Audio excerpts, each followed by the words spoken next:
Good morning. It's day 52. And I don't have to wear gloves today, so I won't be fumbling as much. It's still chilly, but I think I can handle it without the gloves. Look at that. Sun has risen. It's getting earlier and earlier every morning. I gotta get moving a little earlier.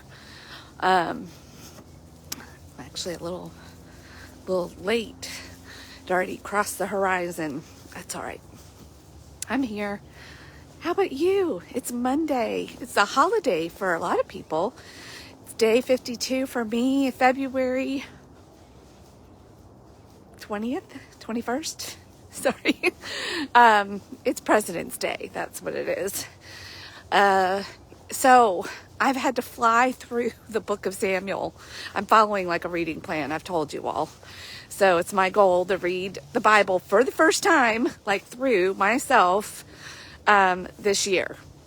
And God has kind of planted it on my heart to get up and get going, get moving early. And I didn't really know. I didn't know I was going to read the Bible through. Just sort of, it has happened. It just, that's the way God says go and you go. And you don't know fully what you're saying yes to. So here I am. And the book of Samuel, which is First Samuel, which is the most famous story that most people know about, whether you've read the Bible, whether you believe or not. David and Goliath. Everybody knows that story. But the whole book of First Samuel is about the, God anointing. Well, in a nutshell, Israel's kind of tired of these judges and prophets. So they are demanding a king. And even though they've been warned and been told, like, having a king is not going to be good for you, they demand it anyway. So God says, fine, I'll do it. But in God's wisdom and God's upside down way of doing things, he has to show us. We have to learn the hard way. So he chooses Saul, anoints Saul through Samuel. And we quickly see that despite Saul trying to be good, he is really just concerned more about himself and his own feelings and his own ego. And it's a very tender ego because he's very human, just like all of us. And he does believe in God and knows that the Lord is with him, but he starts to believe the hype about himself as king and starts to sort of forget about God and who put him there and all of that. And it starts to unfold. And then David is chosen. But he not as king yet, just as a king to be that will succeed Saul. Saul doesn't know this. David doesn't really know this either. He's just doing what he has been asked to do by God and not really knowing what it all means. He just says, yep, okay, cool, let's go. I'll go serve the king. And he rises to power. No, I shouldn't say that. He is placed in a position of authority as a strong warrior. He demonstrated that. He kills Goliath, slingshot. Everybody kind of knows that story. But then beyond that, he becomes a leader in the army for Saul. He becomes really good friends with his son Jonathan. They're like best friends. And that's a whole cool story. And how Jonathan really, when Saul goes off his rocker and becomes so consumed with his own ego and pride that he starts to fear David, and then he starts plotting to kill David. And so Jonathan helps protect him. David's on the run in the wild, in the wilderness with his men. He's got some loyal followers. I think it starts off with like 200 and grows to 600. I could be wrong. I had to read a lot. And So he's going from place to place in the wilderness. He actually has an opportunity when he's on the run. Saul comes into the cave to relieve himself, to pee. And it happens to be the cave that David and his men are hiding in. And David could have killed him right there, but he didn't. He swiped he cut off a piece of his garment.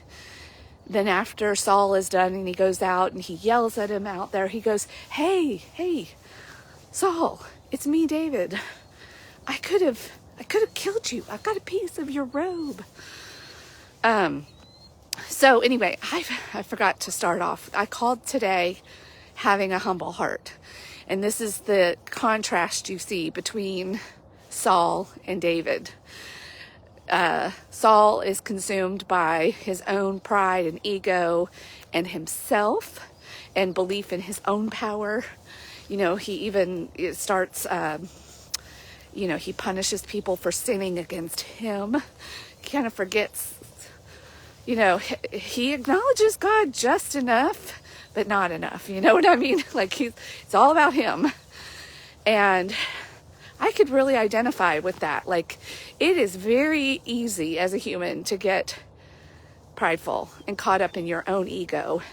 And when somebody does something that offends you and you just want to defend yourself. Who do you think you are? I didn't do that. And, all the things that happen inside the head that can come out of our mouths. And continually, we see David presented with similar opportunities, and yet he's like, why are you chasing me? I'm nobody. Why are you even concerning yourself with me? I'm just a flea on a dog, and, different sayings like that. I think he called himself a partridge at one point. All kinds of interesting, Saul. They keep having these interactions. David's on the run. Saul, almost captures him. David has opportunities to kill him, doesn't, because he says, who am I to kill him? The Lord anointed him as king. So he's right there. Every time he gets an opportunity, he brings himself back and remembers who's really in charge and that he's nobody. He acknowledges the reality. I'm just a small human, even though I'm starting to get some other humans that are saying all these big things about me. I know who I am, and I know who the Lord is. And even in those moments when he's saying this to Saul, and Saul says, oh, thank you for sparing my life. I'm sorry. You are my son. He calls him son. You are my son, David. But then he goes right back. He quickly forgets and then still is consumed with fear that David is going to become king. He's going to lose everything. And so he's just consumed with taking David out. And we see there's another interesting story that is planted in there where David, when he's on the run and he's in the hills country, there's a shepherd named Nabal and his flocks. He's been kind of protecting. It's well, while we're here, we might as well do some good and protect and, provide protection for these people. And then when the time came and his men really needed some help, some food and some help, he goes to Nabal and says, hey, I don't know if you know this or not, and you didn't ask us to do this, but we've sort of been, helping you and protecting your flocks. So would you mind helping us out a little bit, giving us some food? And I think they asked for shelter as well. And Nabal's he's an ass. Sorry. He's no. I don't know who you are, who you think you are, but no, I'm not helping you. And his wife learns about this, Abigail. And she's oh my God, I am married to such a fool. But yet she's a good wife because she also has a humble heart and realizes her place in all of this. And so, but David is so angry. He's I'm going to kill Nabal and all of this. He does have a human moment where he's what? I am doing all of this and he's going to treat me this way. I'm going to kill him. He gets overtaken with some anger and some very human, not so humble emotions. So he's not perfect. There's only one of those that ever lived. So we see that even in his best, and that he really does have a humble heart, even he can be pushed to the brink. But Abigail, very smart lady, knows how to negotiate, knows how to kind of save this situation and intervene, or she does her best. She, behind Nabal's back, she prepares all the food and takes provisions to David and says, I know my husband's an idiot, but please don't kill him. Like, that is just going to make you look bad. You are such a good man. You're doing a good thing. Don't ruin your own reputation by doing this just out of anger, just to spite. And immediately, like, David is like, oh my gosh, thank you. Thank you for not only taking care of us, but thank you for reminding me that I don't want to murder just for murdering sake, for my sake. So even though the Old Testament is filled with violence and bloodshed and all of that, at least from the position of the Israelites, a lot of it is happening because God is saying, go do this. And so that type of killing is different than a murder that is done just to, defend your own name or satisfy your own anger or feelings of revenge or whatever. So David immediately kind of snaps out of it and is like, oh my God. He gets saved from himself by Abigail and his true nature. But that was able to happen because his true nature as a humble person was immediately able to see and admit that he was wrong and that he was headed down a bad path, which is opposite of what the example we had yesterday of Saul, even though he knew he was wrong, or probably knew he was wrong, said something that God didn't ask him to say, but he was like, well, by golly, I made a promise, so I am going to follow through. I said it, so I've got to do it now, even though it is like foolish and dumb. And luckily, he gets saved from himself, but really, he never did admit that he was wrong. He just allows the majority to sort of rule, and he's able to sort of save face. But he never really, they don't really say that he apologizes. So, the Bible, So anyway, this is like my paraphrasing of what I'm getting out of, like, under the thread of David is his humbleness and his true character of having humility, being a humble heart. And then he's got men, and then you see, like, people can see his true character and they want to follow him, even in the wilderness, even to go serve the Philistines for a while, because he's like, he had no home in Israel. He even got pushed kind of into Philistine. And even there, he has good character and he's humble and he's serving the Philistines. And he eventually gets rejected by them because they're kind of afraid of him too. Like, what if he turns on us? And so anyways, this whole, just time after time after time, you see why God chooses David and a good king, not perfect, but good, and a heart that really is humble and is always pursuing him. He's referred to as the man after God's own heart. And time and time again, and he had another opportunity to kill Saul, and he steals his spear and his water jug, and he's like, here, see, I could have killed you again. And Saul's like, oh, thank you. But still, he's just lost his ever-loving mind. He's just consumed with his own ego and pride. And so, as humans, we are often caught in that trap as well, and we can't see the forest for the trees.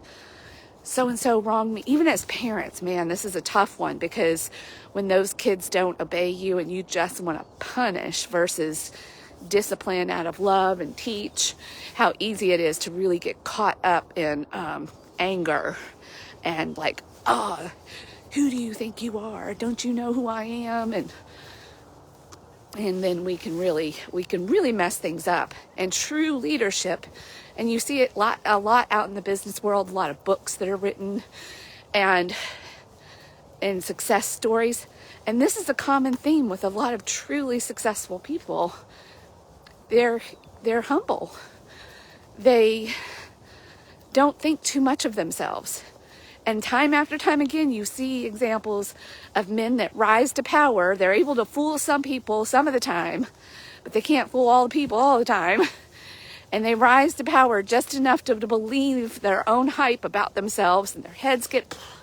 And of course, it almost never ends good. You know, those people just, what goes around comes around. So, and don't be a fake humble. People can spot fake humble. That's, you know, we got a little bit of taste of that from Saul. But his true character was there. And he did eventually get killed. He even decided to die on his own sword. He didn't want to be taken captive and face torture. So he actually committed suicide in the end.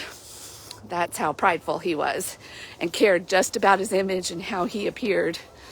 Now, he was beheaded. They still took his body. They beheaded him and put his head on display, and his body, hung it up for everybody to see. So even in the end, he couldn't prevent the truth from coming out, or for what happened to him to happen to him. He was, you know, he wasn't there to maybe see it anymore. But man, there was just so much in there. So it's really, yeah, I can't do it justice. I would love for you to read the book of Samuel. It's like reading the Lord of the Rings or one of these epic adventures, and see how God speaks to you, and humbleness is something I have really been working on, trying to get my heart right, because I got a lot of things in my life kind of backwards, and I had a lot of resentment building up, and I was kind of martyring myself, pouring myself out, being a people pleaser. That's what we people pleasers can do. We can look humble and nice on the surface, but really what's underneath is kind of toxic when you overdo it. Because we matter too. Anyway, so being humble is not thinking less of yourself, like thinking that you are lowly and that you are nobody and not important, but it's thinking of yourself less than God, than never putting yourself up on a pedestal above, if that makes sense. And I think a lot of people out there, even in naivete, like me, and people pleasers, don't really understand this. We hear biblical terms like love your neighbor as yourself, and we forget about the as yourself part. It's just love your neighbor. And be selfless. Well, you can't be selfless unless you know who you are and that there is a self to be less of. And so some of us are so lost and getting it so backwards in our toxic positivity or trying to appear nice that we're not very nice. But that's another little add-on, maybe another something for another day. But really think about that. Where the road that pride will take you on and your ego, and the road of humbleness is a true servant and a true leader that earns true respect. People know, and they respect it. All right, have a great Monday. Go make it a great week.